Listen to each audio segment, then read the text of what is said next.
Agamawan maknanya orang agama. Mungkin bergelar ustaz, mungkin bergelar pendakwah, penceramah.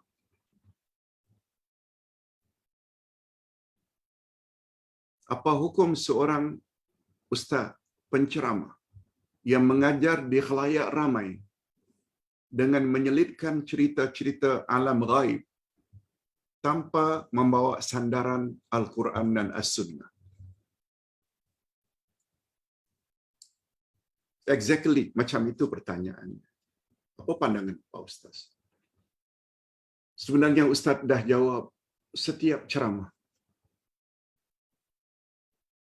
Perkara gaib termasuk urusan akidah. Urusan akidah referensinya Quran dan Sunnah.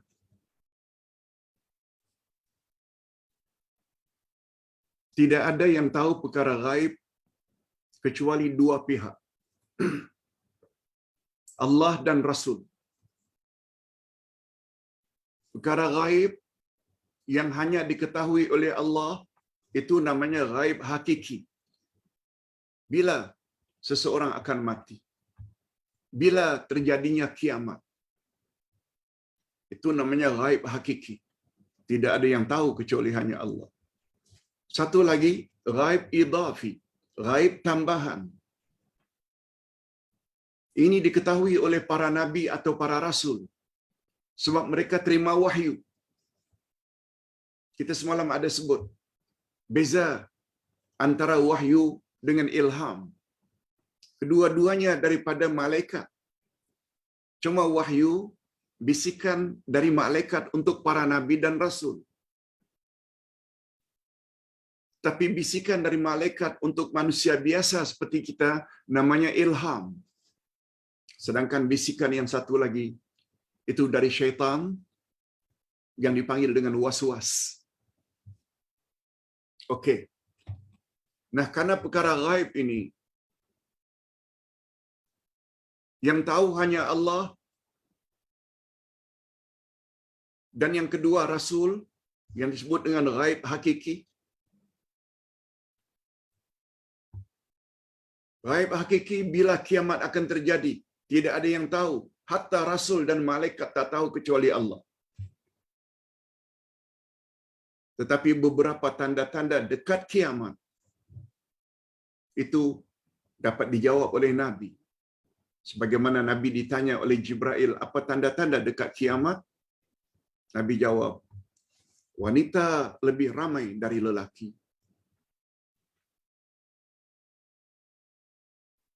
Pada akhir zaman nanti akan banyak terjadi peperangan.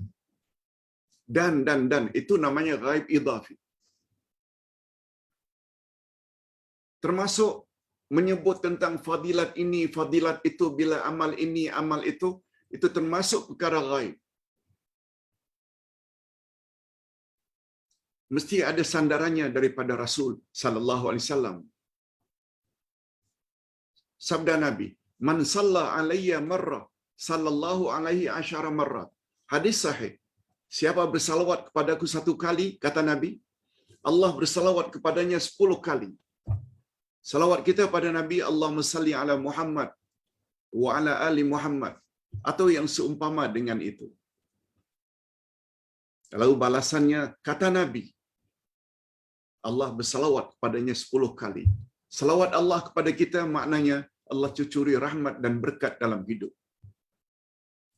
Tapi ada orang yang mengatakan bila kamu baca salawat jenis ini, nanti bila kamu mati, jenazahmu masuk dalam lahat, Nabi Muhammad akan datang menyambut jenazahmu. Semua ini karut. Tak pernah datang dari Nabi. Barangkali ini yang dimaksudkan oleh penanya.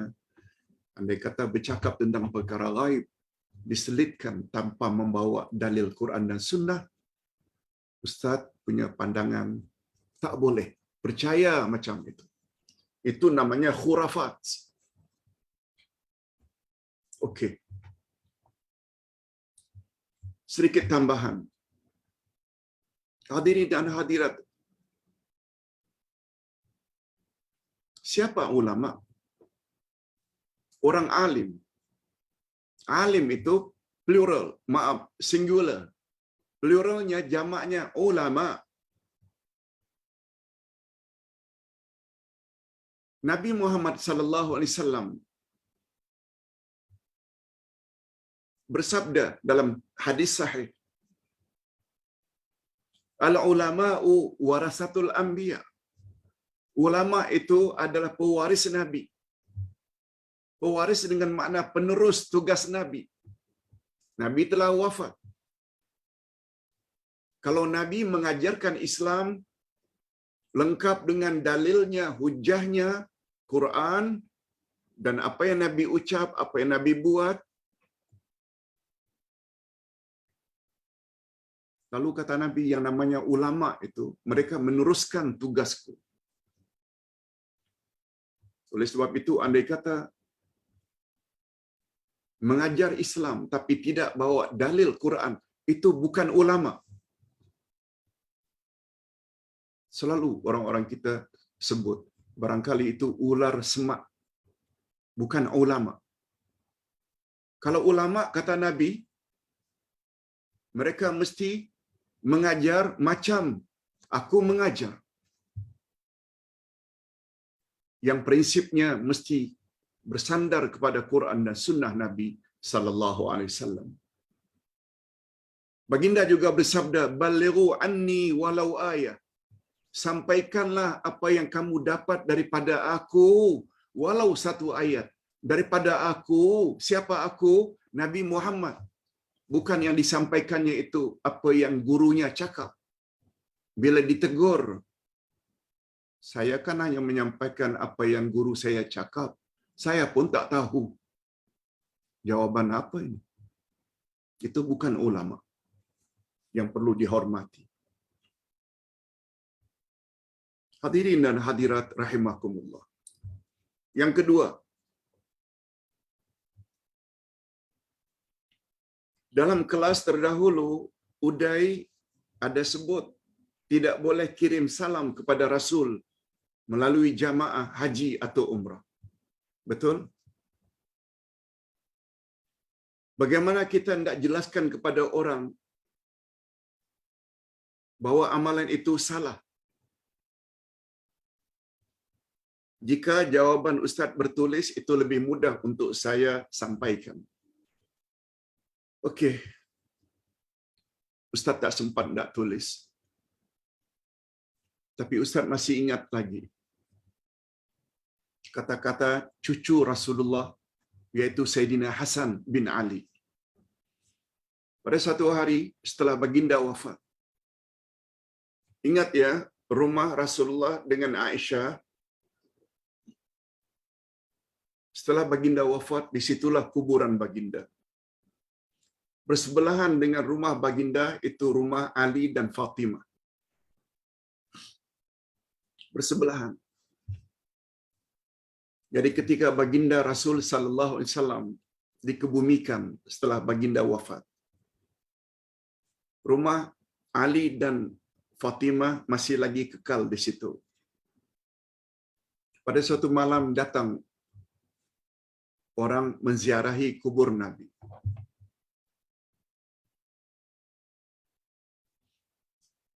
Ketika itu Hasan sedang makan malam. Lalu Hasan pun pelawa orang yang datang menziarahi kubur datuknya untuk makan malam bersama, tapi orang itu ucap terima kasih.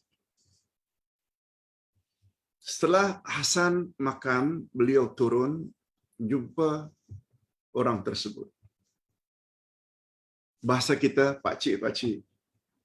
Untuk apa pakcik datang ke sini? Saya hendak beri salam dan selawat ke atas Rasulullah sallallahu alaihi wasallam. Apa kata Hasan? Pakcik, telinga saya sendiri yang dengar atuk saya Rasulullah berkata, Beri salamlah kamu kepadaku walaupun kamu sedang berada di Andalusia. Andalus ini Spain, Spanyol. Jaraknya antara Madinah dengan Spain beribu-ribu batu. Pakcik, telinga saya sendiri yang dengar Datuk ada bersabda, beri salamlah dan berselawatlah kamu kepadaku walau kamu sedang berada di Andalusia. Jarak Madinah dengan Andalus beribu-ribu batu. Satu. Dalam hadis yang lain Rasulullah sallallahu alaihi wasallam bersabda, ada malaikat yang berterbangan ke mana-mana untuk mencari kalau ada orang yang berselawat kepada aku. Kalau ada orang yang berselawat kepada aku. Lalu malaikat tersebut bawa selawat itu kepadaku. Dan rohku dikembalikan oleh Allah untuk menjawab selawat yang diberikan itu kepadaku. Rupanya ada malaikat-malaikat khas yang bertugas untuk menyampaikan selawat dan salam kita kepada Rasulullah sallallahu alaihi wasallam, dan Rasulullah sallallahu alaihi wasallam jawab selawat tersebut dan salam tersebut. Jadi apa tugas malaikat-malaikat yang bertugas menyampaikan selawat? Andai kata kita kirim salam kepada Nabi Muhammad, kirim salam. Kesemua dalil-dalil tersebut menunjukkan berselawatlah kamu tak kira di mana kamu berada. Niscaya selawatmu sampai kepada Nabi Muhammad sallallahu alaihi wasallam. Cukuplah dua dalil ini untuk menguatkan kita. Tidak pernah datang dari Nabi supaya menyampaikan salam untuk baginda. Lain halnya jumpa seorang kawan. Masya Allah, terserempak di suatu tempat. Lama kita tak jumpa. Sekian tahun kita tak jumpa. Lalu kita tanya, apa khabar ayah? Apa khabar ibu? Alhamdulillah Pak Ustaz, ayah sehat, ibu juga sehat. Boleh tak tolong sampaikan salam Ustaz kepada ayah dan ibu di kampung?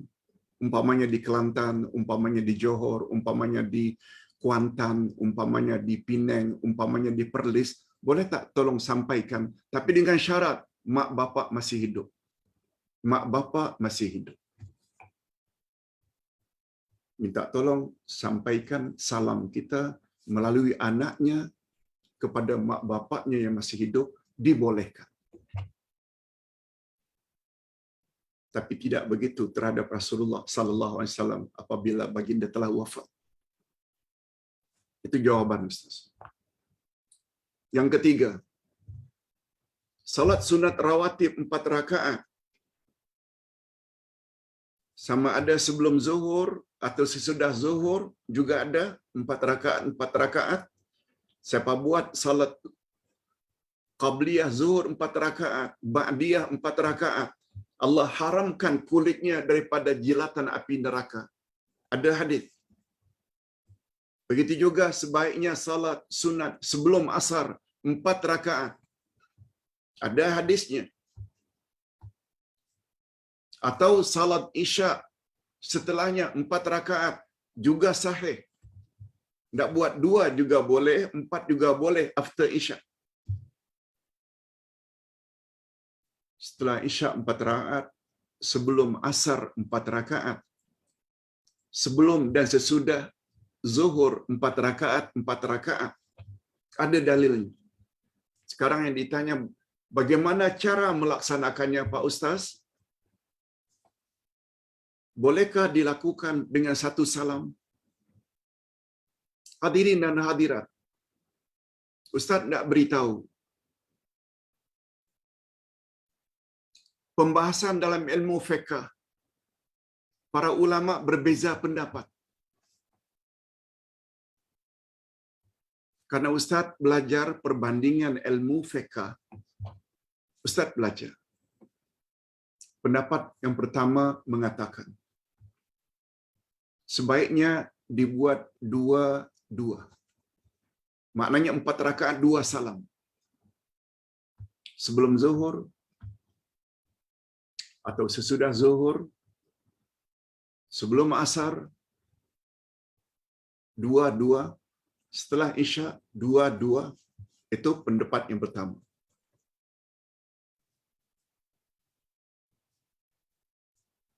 Sebab kata mereka ada hadis,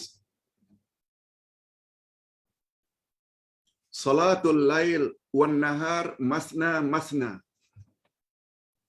Salat sunat siang ke atau malam ke 2 rakaat 2 rakaat. Itu hujah mereka. Tetapi pendapat yang kedua mengatakan, termasuk pendapat Syekh bin Baz, mantan mufti Arab Saudi, Allah yarham.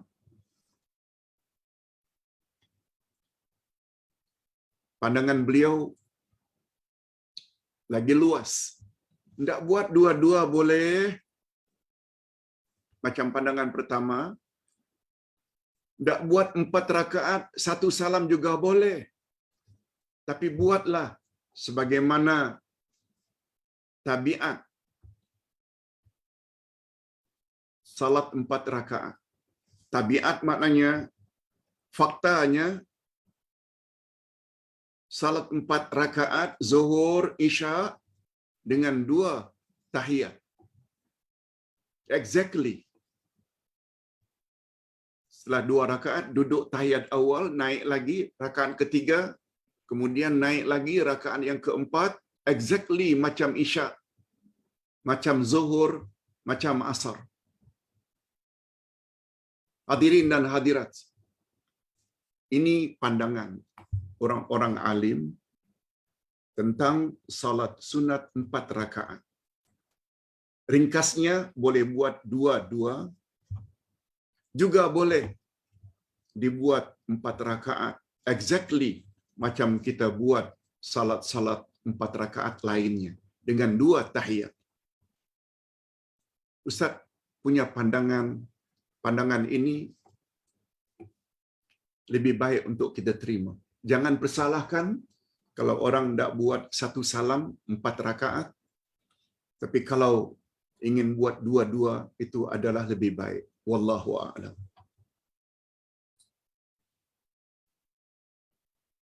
Yang keempat, Pak Ustaz, jika kita baca dalam sujud tersekat-sekat, tersangka-sangka, tidak lancar, kadang-kadang terhenti separuh ayat, lalu kita baca yang lain, zikir yang lain, apakah perlu sujud sahwi? Hadirin dan hadirat rahimakumullah. Memang tidak semua orang yang fasih dalam membaca zikir. Ada yang kurang hafal, ada yang susah menghafal, sehingga baca separuh lupa. Apakah disebabkan terlupa baca zikir dalam sujud, kita hendaklah sujud sahwi? Hadirin dan hadirat, sujud sahwi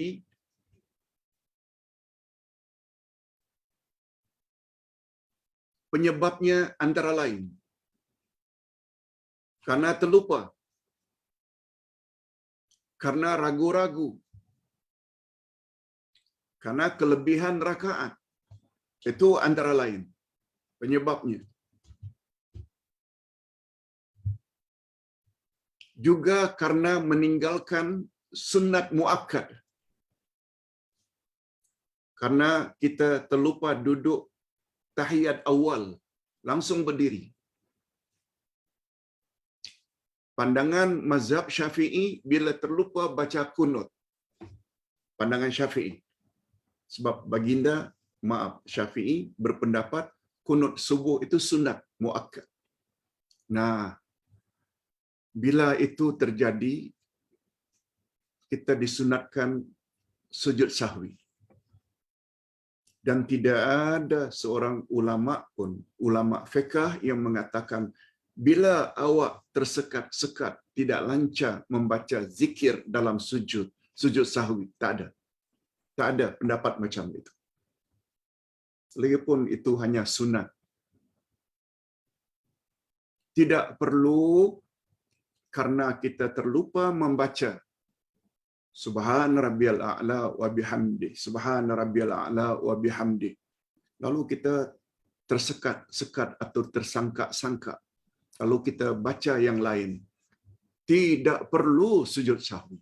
Itu ringkasnya. Okey, sekarang pertanyaan yang terakhir. Pak Ustaz, bolehkah kita buat akikah dengan satu bahagian dari lembu? Atau seekor minima kambing?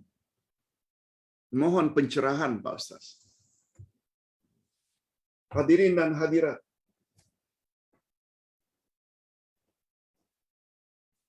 kita sudah belajar dalam buku pendinding bayi.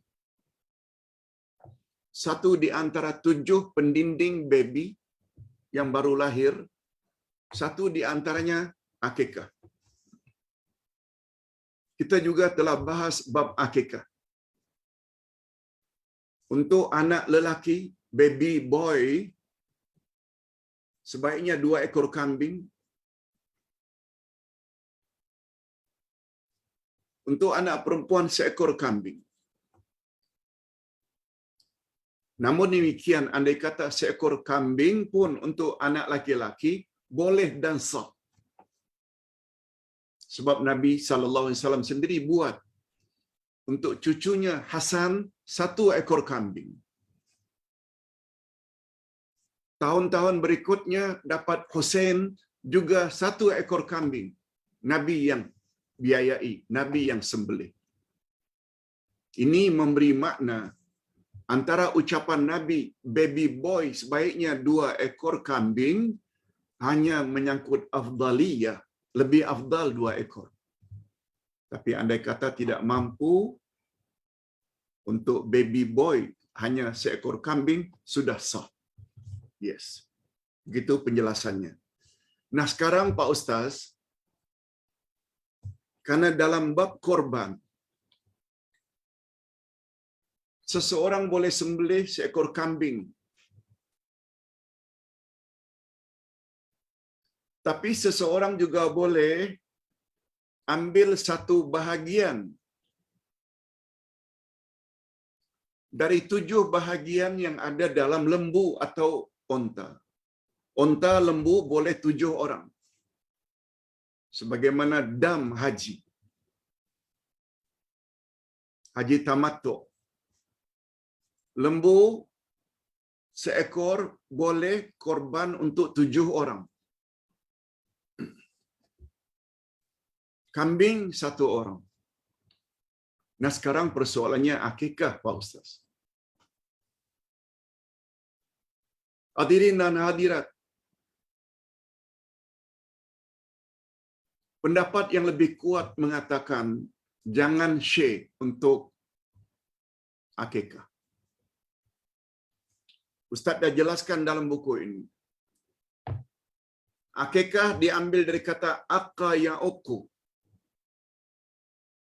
Memotong, memutuskan urat, 2 urat leher ketika menyembelih. Itu sebabnya memutuskan hubungan baik dengan mak bapak dipanggil uququl walidain. Yang bahasa bebasnya durhaka pada mak bapak. Uquq berasal dari akar kata yang sama, akka ya'uqu aqiqah. Jadi akikah itu memotong atau memutus. 2 urat pada leher binatang.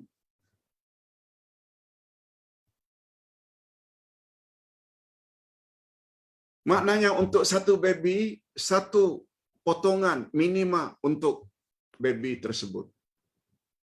Itu sebabnya ada pendapat, terutama Imam Malik, tidak menggalakkan untuk tujuan akikah kita share 7 orang sebagaimana share untuk korban. Di mana letaknya satu potongan, satu baby? Malah satu potongan dalam hal ini jadi 7 baby. No. Cuma ingat, binatang yang minima dipotongkan urat lehernya minima kambing. Tapi karena yang diundang ramai, dia seorang YB yang menjadi ketua dalam kawasan itu, lalu dia potong seekor lembu. Juga boleh. Itu sebabnya Ustaz kata minima kambing. Bukan arnab. Bukan pelanduk. Juga bukan kijang. Binatang telah ditetapkan. Kambing minima untuk akikah. Kalau mau yang lebih besar, lembu ke, kerbau ke, onta juga boleh. Tapi untuk satu baby, satu potongan. Minima kambing. Juga boleh lembu, boleh. Bukan dengan cara share. Satu lembu untuk 7 baby.